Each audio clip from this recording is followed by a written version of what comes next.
जब जिंदगी बहुत संघर्ष में चल रही हो, बहुत दुख का जीवन चल रहा हो, बहुत कष्ट का जीवन चल रहा हो, बहुत कष्टमय जीवन चल रहा हो, तब शमी के 5 पत्ते, शमी के 5 पत्ते एक दुर्वा के साथ एक अक्षत चावल का एक दाना, वो भी हल्दी में भिंगोया हुआ हो या केसर में भिंगोया हुआ हो,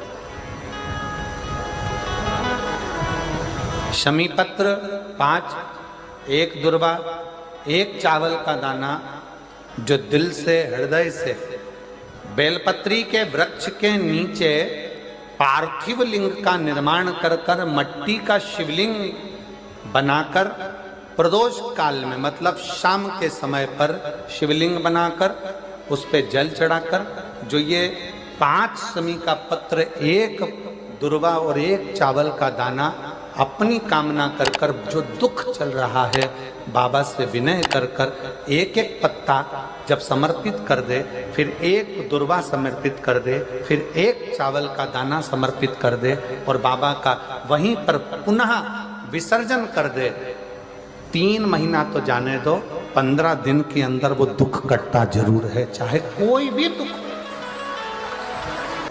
किसी भी तरह का दुख क्यों हो। एक बेलपत्र के वृक्ष की परिक्रमा करने वाले को हजारों अश्वमेध यज्ञ का फल प्राप्त हो जाता है, हजारों अश्वमेध यज्ञ का फल प्राप्त हो जाता है। उसी तरह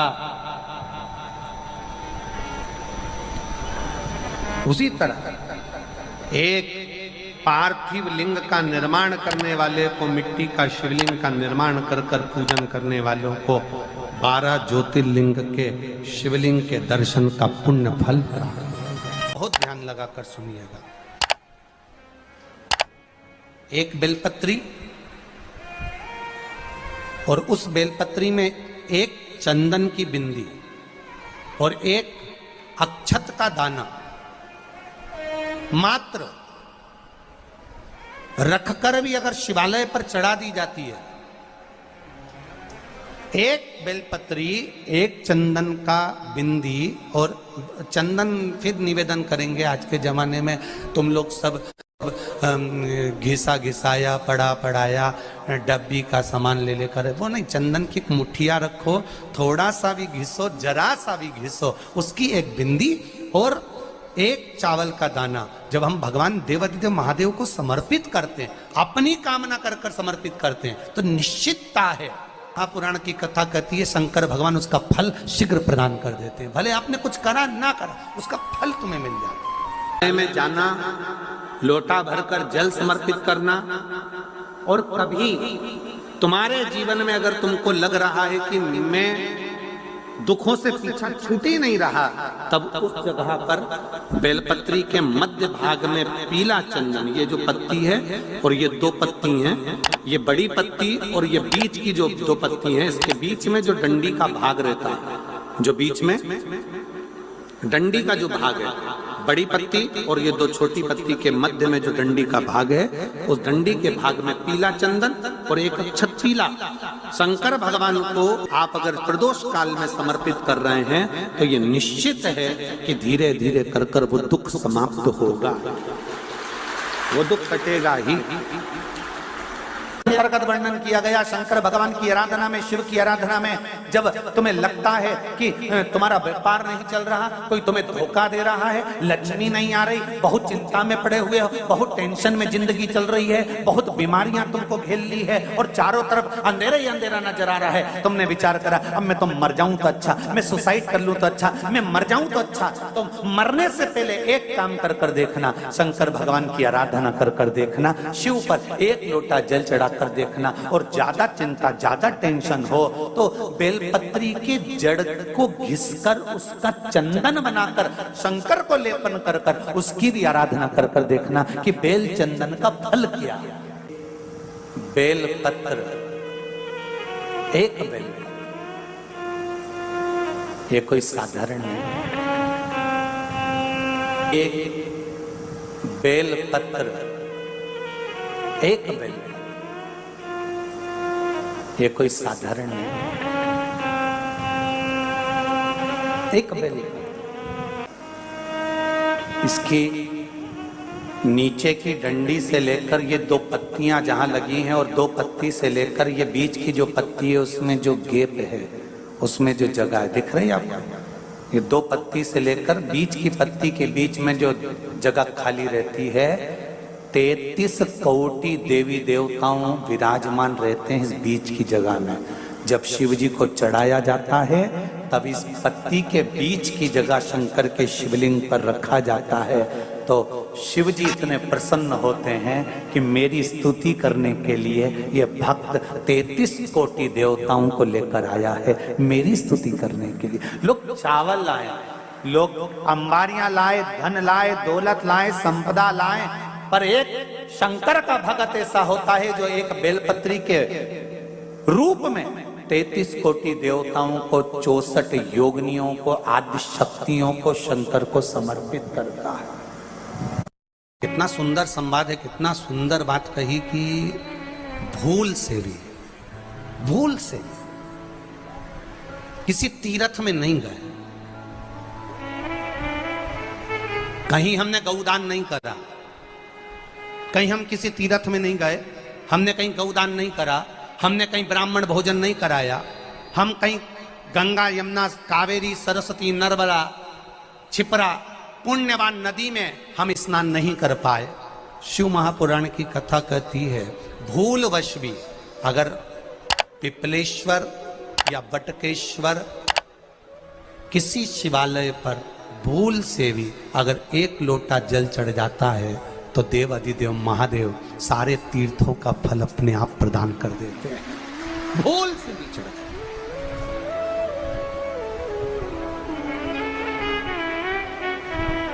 एकांतेश्वर महादेव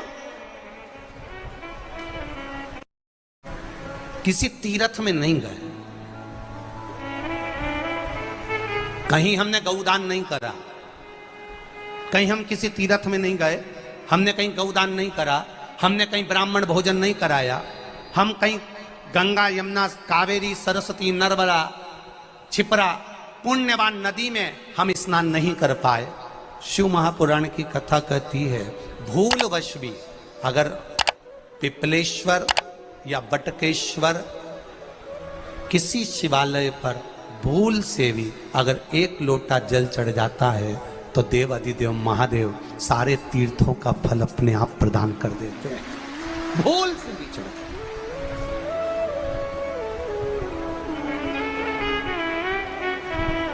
एकांतेश्वर महादेव जो कि एकांत में बैठा हुआ है, एकांतेश्वर महादेव अकेला बैठा है अलमस्त होकर। आप जा रहे हो गाड़ी लेकर, आप 4 व्हीलर गाड़ी में जा रहे हो, ट्रैक्टर में जा रहे हो, ट्राली में बैठकर जा रहे हो, क्रूजर में बैठकर जा रहे हो, 2 व्हीलर गाड़ी में बैठकर जा रहे हो, और एकांतेश्वर महादेव का मंदिर दिख गया कोई एकांत में, भले उसका नाम नहीं मालूम तुमको कि कौन सा महादेव, पर अकेला बैठा है जंगल में वृक्ष की छांव में एक ओटले पर, कोई दीवार नहीं, कोई जाली नहीं, कोई गेट नहीं, कुछ भी नहीं। ये शिव मंदिर में जाकर एक लोटा जल समर्पित करती थी।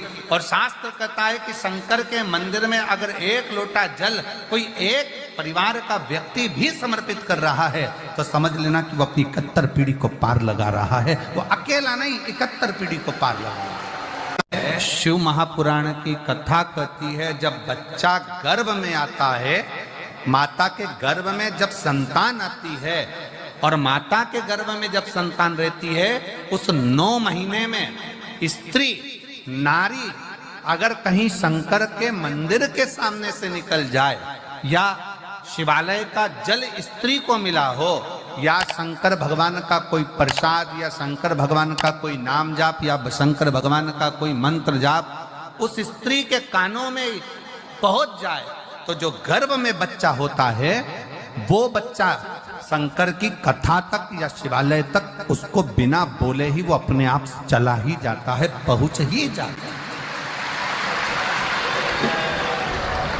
उस गर्भ में रहने वाले बच्चे को भगवान शंकर के मंदिर के सामने से भी कोई गर्भवती स्त्री निकल कर चली जाती है तो उसका भी फल उसको प्राप्त हो जाता है। उसका भी फल उसको प्राप्त हो जाता है। और वो फल साधारण नहीं होता। क्यों?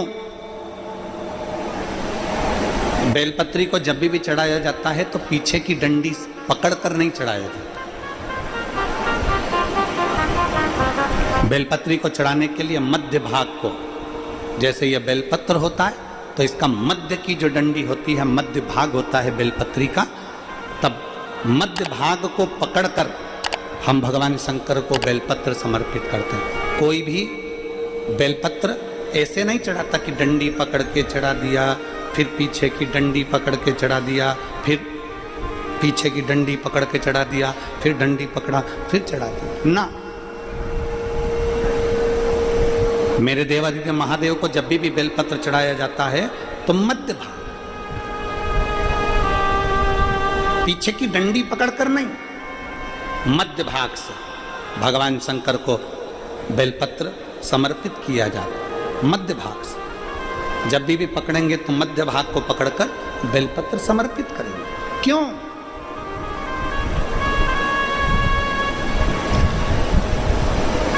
क्योंकि हमने भगवान शिव को मध्य भाग पकड़कर इसलिए समर्पित करा कि ये केवल बेलपत्र का मध्य भाग नहीं है मेरे शंभू, मेरे हृदय के मध्य भाग को मैं आपके चरणों में समर्पित कर रही हूं। मेरा दिल, मेरा हृदय, मेरा चित्त मैं आपको दे रही हूं। मध्य भाग एक विश्वास के साथ दे रही हूं। इतनी सुंदर बात नंदी ने कही है।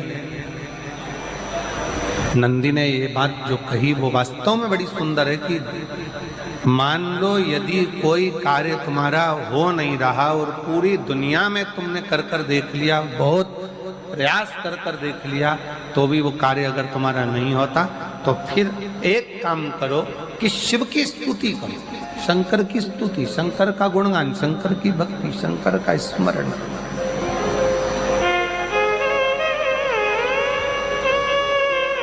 फिर शिव की स्तुति करिए, शंकर से विनय करिए, शंकर से निवेदन करिए, शंकर का गुणगान करिए।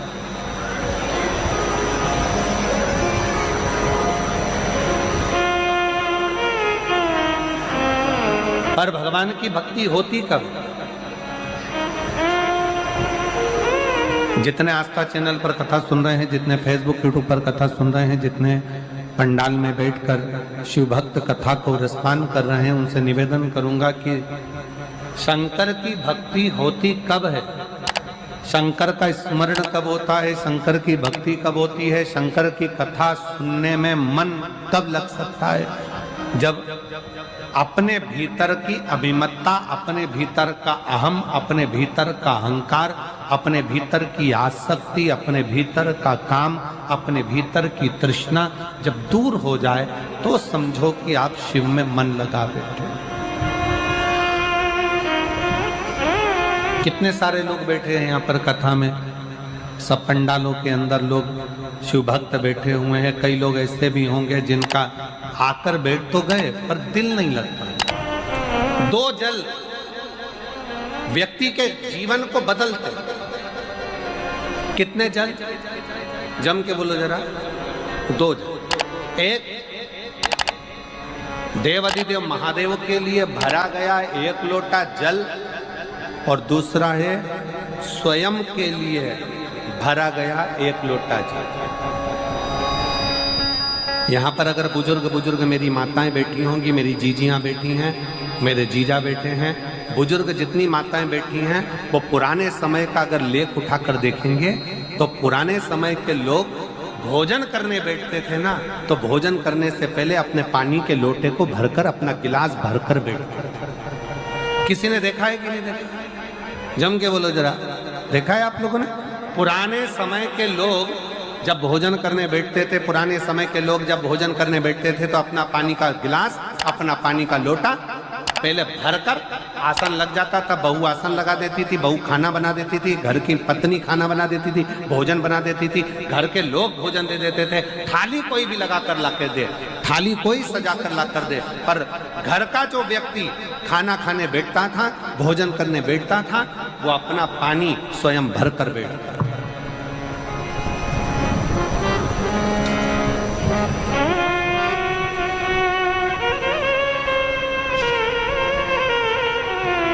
के जमाने में दुनिया के लोग कहते हैं मैं दुकान चला रहा हूं, दुनिया के लोग कहते हैं मैं घर चला रहा हूं, दुनिया के लोग कहते हैं मैं ये कर रहा हूं। तुम अपना खुद का पानी भरकर तो बैठ नहीं रहे और कह रहे हो कि घर चला रहा हूं। स्वयं का एक गिलास पानी व्यक्ति नहीं भर पा रहा। कितना सुंदर कहा है महाराज जी। बहुत सावधानी से सुनिएगा। दो जगह का जल व्यक्ति के जीवन को बदल देता है। एक शिव के लिए भरा गया जल और दूसरा स्वयं के लिए भरा गया जल। स्वयं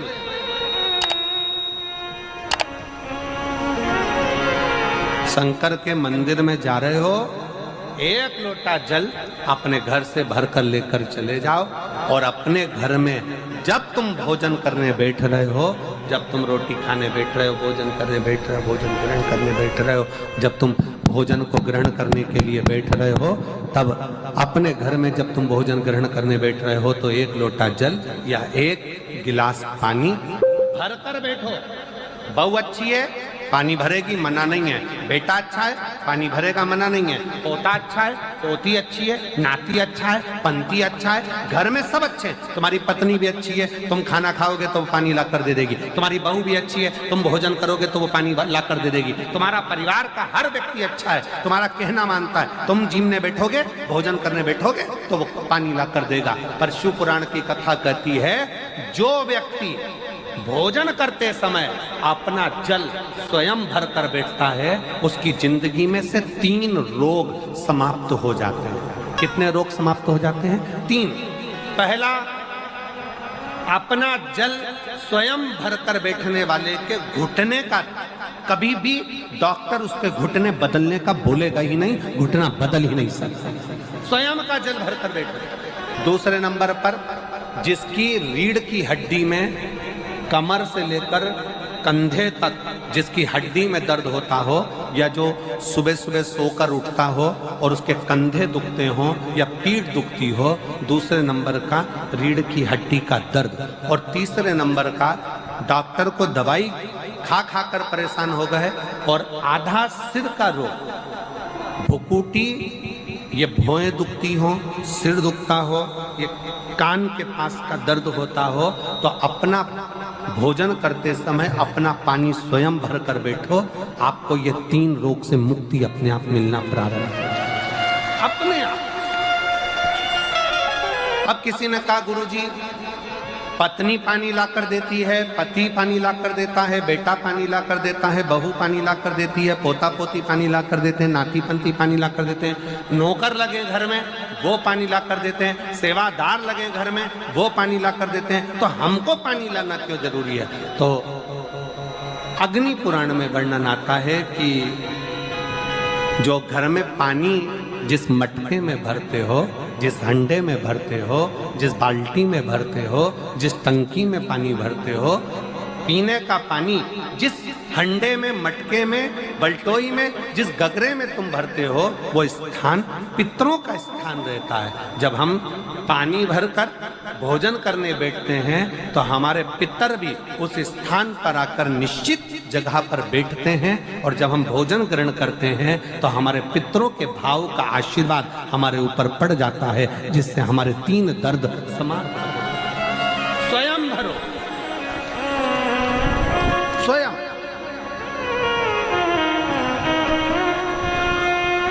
अब आज का जमाना इतना विचित्र है कि नौकर चाकर, परिवार, घर इतना बड़ा हो गया। आज के ज़माने में कोई सोफे पे से उठना पसंद नहीं करता, वहीं से आवाज़ लगा देते हैं, ला मेरा भोजन लगा दे, रोटी लाओ। रोटी आई तो मालूम पड़ा पानी ला कर रखा बहू ने। वो बहू ला देगी, बहुत अच्छी है, बहू बेकार नहीं है, बहुत अच्छी है, बेटी बहुत अच्छी है, ला देगी पानी, भोजन भी लाएगी, पानी भी लाएगी, सब कुछ लाएगी। पर पहला फर्ज अपना है, जब तक शरीर चले, पांव चले, हाथ पैर चले,